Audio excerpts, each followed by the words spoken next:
Genetically engineered crops in agriculture, a worldwide experiment on people, animals, and nature. Cultivation of genetically engineered crops like soy, maize, cotton, or canola have far-reaching consequences. 90% of genetically engineered crops belong to the corporate agricultural group Monsanto. The rest are owned by Syngenta, DuPont, Bayer, and others. Genetic manipulation of crops can have uncontrollable consequences. The function of genomes is only partially understood, but foreign genes are still introduced into crops. These genetically engineered crops are widely cultivated outdoors, where they cannot be controlled. Currently, 90% of GE cultivation occurs in the Americas, particularly in the USA, Argentina, Brazil, and Canada. It seems researchers have forgotten that genetically engineered crops once outside can no longer be controlled like they could in the lab. GE crops can self-replicate and pass on their new characteristics to neighboring crops, penetrating the fields of farmers who want to cultivate their crops without genetic engineering. Adverts from the genetic engineering lobby claim genetically engineered crops produce higher yields, but this marketing mantra is a complete hoax. It has been shown that crop yields for GE crops are no higher than normal crops, but farmers must buy more expensive patented genetically engineered seeds each year. This forces them to become dependent on corporate giants. But that's not all. Genetic engineering giants also produce pesticides and herbicides. There are two characteristic traits of genetically engineered crops.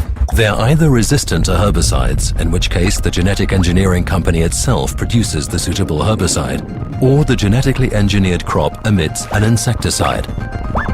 Whether or not the crops are resistant to weed killer or give off poisonous gases, not only weeds or pests are eliminated, other beneficial field growth and some living creatures are killed as well.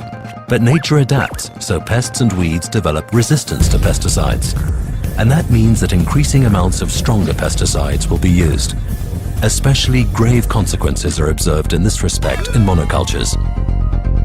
For example, in South America, rainforests and other natural landscapes are destroyed every day to make room for genetically engineered monocultures and pasture.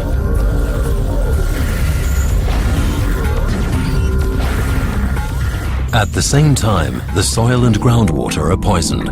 On top of that, the genetic engineering lobby claims genetically engineered crops can help to reduce world hunger. Genetic engineering is not the answer. There is enough food on Earth. The problem is that it's not distributed fairly. But the fact is that most genetically engineered crops find their way into the livestock chain, so they end up as meat or dairy products in supermarkets.